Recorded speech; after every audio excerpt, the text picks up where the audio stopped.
Hello friends and welcome. I'm Sarah Liz and I am super excited to be sharing just a bunch of shape cards with you today. I don't know what it is, but I love a shape card. If you enjoy this video, I would really appreciate it if you give it a thumbs up and subscribe to my channel for more inspiration. We're going to start with this little card, and he dances. This is the Dancin birthday monster, and then I thought I was going to use the smart glasses, but I put the eyeballs on wrong, so you'll see that I don't. And then the Make-A-Wish arch labels. Those arch labels look a lot like the Fluted classics that are some of my all-time favorite dies. I use the circles all the time, but there's also squares and rectangles that are really, really great, and some ovals. I love the ovals too. We're going to start by assembling this monster. It's really easy, aside from, I will say, the eyes are a little bit diddly. Spellbinders just released a couple more of these Dancin dies. This is a picture of the Dancin birthday dragon. I'll have a video with that card on Friday. I love all the Dancin critters. I just do. I love the smart glasses. I did put them on my dragon, so I'll use them next time. Here, I should have held the glasses up to the monster while I was putting him on there to make sure that his eyes were far enough apart that it was gonna work. I could, I suppose, still do it, but I thought it just looked really, really funny. When I go to put his arms on, at first I had them kind of down, and you could do that, and he's this sort of lumpy, grumpy, funny looking guy. But I decided to move him and put his arms up like he's celebrating, and then there's these little horns. On the dragon in the next video, there are little mini wings to put on his head, but you could mix and match. I think next time I make him, I'm going to borrow these horns and the birthday hat to put on him. There's also a Dancin birthday panda and a non-Dancin dinosaur. So the stamp set that I'll use a little bit later kind of covers all of those things, and they're so cute, you guys. I have little boys, but honestly, I would give these to anybody. I love cards with cute things on them, so that works great for me. I wasn't sure here if I was going to use the Essential Arches as a layer or if I wanted to use another of the Make-A-Wish arches. The Essential Arches are slightly longer, but you can just trim them down. Again, in the video on Friday, I'm going to use the smallest of the Make-A-Wish arches and then one of the Essential Arches. You can absolutely mix and match. The arch is just a half circle, so they match up beautifully. I'm just going to layer these up with some wet glue.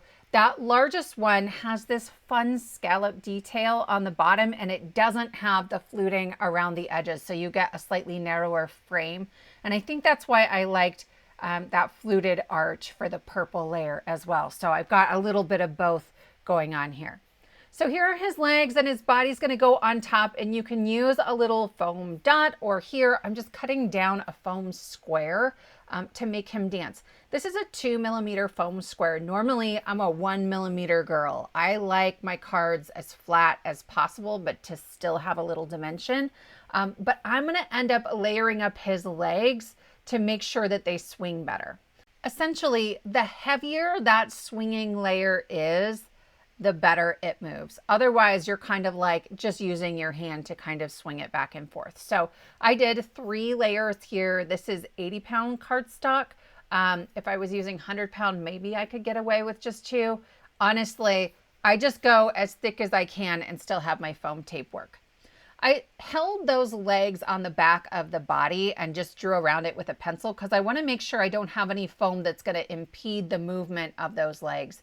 And then the foam for the legs is already on the card, and I can just lay that on top so everything looks okay. I left a little bit of space down at the bottom to stamp my sentiment, and honestly, I probably should have stamped it before I added my monster. This felt really brave, but it works out okay, I promise.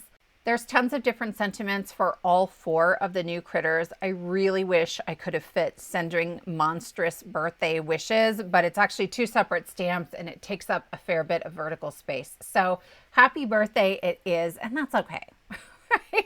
This little guy is so cute. I'm totally fine with it. When I am unsure, or I'm stamping on a card that's nearly done, I do 2 things. Number 1, off camera, I stamped it onto some acetate to make sure it was straight. And number 2, I used my VersaFine Clair ink. This one was in Twilight. It's like a dark navy. And that one typically stamps perfect for me the first time, so I don't have to worry about my card shifting and maybe it moved. To finish this card, I cut another layer of that largest arch from white and I scored it about 1 inch from the top and just glued it from that folded flap. And that finishes up card number 1.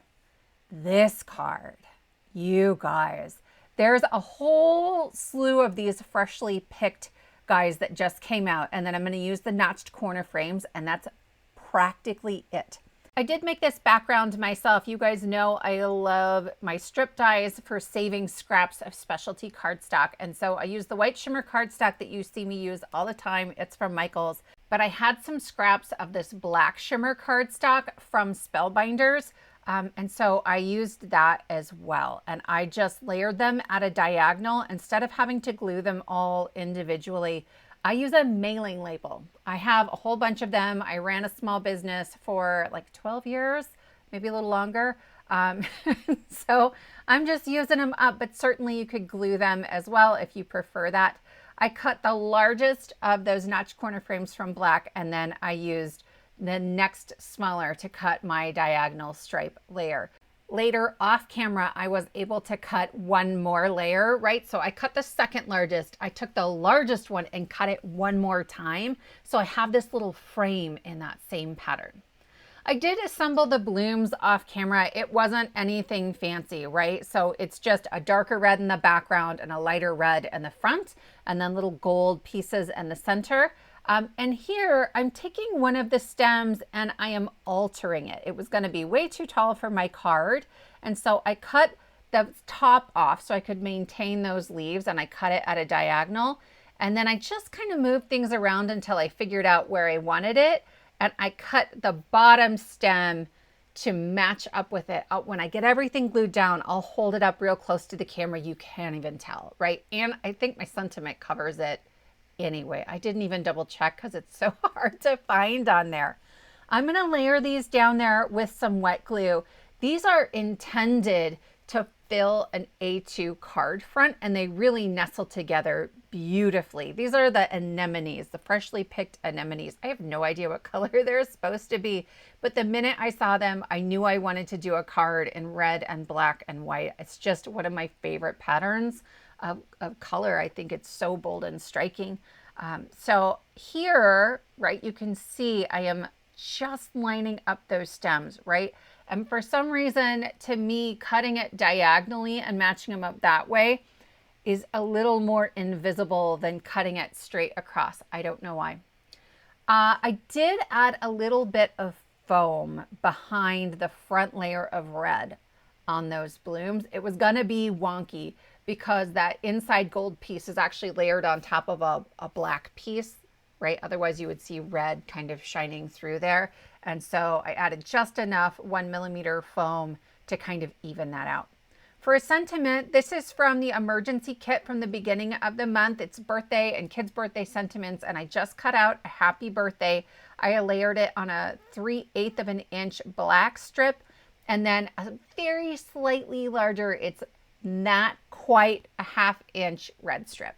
To finish up this card, I cut one more of the largest notched corner frames from black cardstock.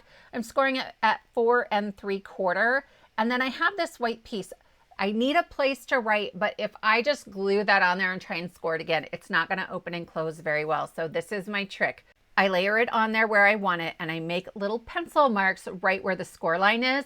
And then I'll take it to my trimmer and I will cut off the part that would have ended up in that top piece that we're gluing down. When I go to assemble my card, ideally, actually, I would add that white piece now before you put the card together. I didn't, it was slightly trickier, but it can be done. It's not that hard. I am going to add glue just to that top flap and then add it behind my card panel that I have created, and it will open like a little hinge there. And then I can add this white piece. I edited out the struggle bus where I put it down wrong and I had to peel it up and then put it down again. Actually did it 3 times. In the end, lining it up at the bottom worked right. The challenge I was having is that I was sticking the white piece too far into the fold, and so it wasn't closing as cleanly as I wanted. But in the end, I got it just right. That finishes up card number 2, and I love it so much. This is the large die of the month from Spellbinders for January 2024. It's the honeybee jar, and it's super fun. There's so many ways you can use this. The honey dipper only comes with the deluxe caboodle, but there's tons you can do without it. I have cut the jar from some pale lavender cardstock. I'm going to wet the back of it, and then I'm running it through the 3D embossing folder of the month called Effervescent Flora, and I love this one. It's so beautiful. You've seen me use it in a video before, and then they're here. I am going to talk about these brushes forever. I love them so much. These are the large blending brushes that released today from Spellbinders. You get 2 of them for $12.99, and you can get the softest blend and still cover a lot of space. It's amazing. I love them so, so much. I am recording this the day before, but on the 10th, I will be ordering enough for all of my colors, 1 for each color family. I went over that embossing with some white shimmer ink. That's my favorite thing to do these days. And then I took the same jar cutout and some pale blue. That's Glacier Cardstock from Spellbinders. And I just cut out the center of it. There's a die that will cut out that space and leave you a 1/8 of an inch border. And then it also gives you pieces where if you wanted to make it look like there was liquid in there, you can build that in there as well. There are a bunch of different florals in here. And these little doodads, I have no idea if this is based on an actual flower or if this is some like whimsical something that they just made up, but I think they're so cute. So I went ahead and I just layered up like a dark pink on some cream. There's these teeny tiny little guys, and I'm going to add some gold centers to them. This larger sort of daisy-ish, not daisy, floral. I don't know what to call these, you guys. I don't know anything about like nature, really. I'm just bad at it. But I cut it twice so I could layer a darker blue behind the lighter blue and then add a gold center. And then here I am again adding like the lighter blue on top of a darker blue that does have 2 pieces, obviously.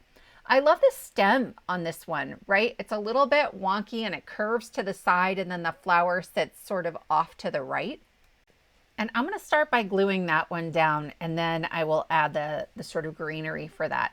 I thought about doubling up my cardstock for a lot of these where it's not a bloom, right? I just have these stems because I am putting it on a 3D embossed layer, but it just felt like a lot of extra work that probably wasn't necessary. And in the end, I'm really happy with it. Normally I'd have doubled or tripled them up, but this turned out great. So then I'm going to add this little guy. I'm kind of holding all the other pieces on there. I've just placed them down to make sure I have room, and I'm trying to leave a little border because I am going to add that light blue frame around everything. These little drop flowers, I just add the glue straight onto my background so I have a sense of where the embossing is the heaviest. Make sure I can put heavier amounts of glue if there's a lot of recessed area. And then I make sure I give it plenty of time to dry. There's a couple of extra just leaves you can add to things. There's one I didn't even use, so there's tons of greenery. On Friday, I'm going to use just some of the blooms from this set. Like, there's so many creative ways you can use this. I'm playing with trying to figure out how to turn this into an actual like shaker that's deep enough that I could put candy in here for my kids. I think I know how to do it, but I'm going to have to play around a little bit. One of my sons is obsessed with Jolly Ranchers right now, and so I want to make him like a Jolly Rancher jar for Valentine's Day. I'm layering up this frame 3 thick, but the top of that jar cuts out, and so on one of those layers, I just added some Micropore tape. You could use any tape, really. To hold that layer in there, and then the rest of the time I can just glue it on there. I use Micropore tape because I have a ton of it, and it's a paper tape, so it takes glue really well, where like a cellophane tape, a scotch tape, something like that, I have to switch to a different glue, and sometimes it can come apart. So I'm going to layer that around what I already have in my jar before I add my final pieces. That way I know I'm not putting something where it's going to sort of cause problems for me. On the back, you can see there's tons of debossed details from that embossing folder. So later we will cover that up. Somehow I lost the footage of putting my bee together, but he is pretty quick and easy. I will say there are dies for the wings, but I didn't use them. I wanted to cut it out of vellum. And so I just cut the bee body twice, and the body has the wings attached. And then on the yellow version, I cut the wings off. So you can have that sort of, it's a silver vellum sort of floating back behind the bee. And then I'll add a couple of these purple flowers down at the bottom just to help it feel a little bit more grounded. There's this little piece here that I'm adding that is like a fabric cover for the top of the jar, and I love this. I'm also trying to be braver with my colors. I'm stuck a little bit in a rut right now, but peach, orange, yellow, the warm colors are really hard for me. So I was trying to be brave, and I really like how this peach top came out.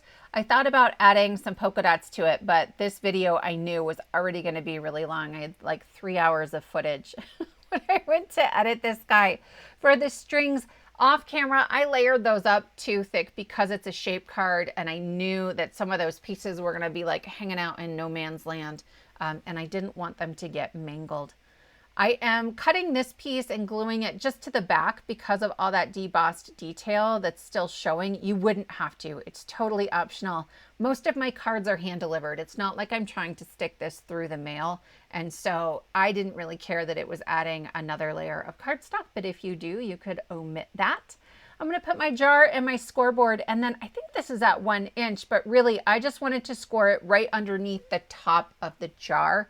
And I will fold it backwards, and I'll just add glue like we did on the other cards to the top of this jar.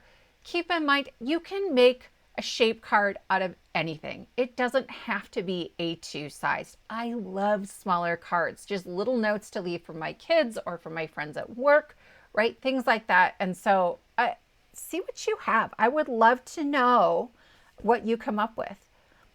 That then almost finishes our card. I was going to show it to you and be like, look, I'm done, but I'm not done. This is a new Better Press plate. It's called You Are Everything Sentiments, and it's all one plate, and I love the font pairings, right? It's got this lovely scripty something and then a larger serif font to pair with it, and I think it's just beautiful. I'm going to hot foil it. I have a Better Press, but I'll be honest, I hot foil my Better Press plates more than I Better Press them. This is gorgeous. I love, love, love it. I will say I struggle then. There's one die to cut them all out. I struggle to get that placed correctly. So I cut that die out of just some printer paper. I have some gray printer paper in my craft room. And I've used that as a template to make sure that everything is lined up the way I want it. And then I can pop that die in like a puzzle piece and make sure everything's going to cut out perfectly. And now I have tons of sentiments to use for later. And these are great, like everyday sentiments. Just because, happy birthday, thanks for just being you. You are everything wonderful. I'm so sorry. Happy anniversary. Like, this is brilliant. I love this so much. I'm going to take this congrats. I'm so proud of you. And I'm going to add that right overlapping some of my pieces. Let that be really the focal point of my card. And that finishes up card number 3. Card number 4, I'm not going to show you the whole assembly. It's really similar, but I wanted to show you how you can stretch this die set. So this is a card I made for my husband. I make him a bunch of Valentines every year, and I hide him around the house. This is, again, that large die of the month, and I cut out that frame, and then I added some acetate in the middle so I could turn this into a shaker card. This is the Heartfelt Thanks dies, and I requested this one because I love scallops. Like, I'm obsessed. But I actually used the hearts before I ever touched the scallops to make the shaker elements. And then I heat embossed this envelope of Wonder Sentiment, Sending Love and Hugs. To help it feel a little more masculine, I also embossed the monoline stars 2D embossing folder in the background. So those are our 4 cards for today. For you guys, that's ridiculous. I hope you enjoyed this. Let me know if you like shape cards in the comments below. If you enjoyed this, give it a thumbs up. Consider subscribing if you find this content helpful and inspirational, and I will see you next time.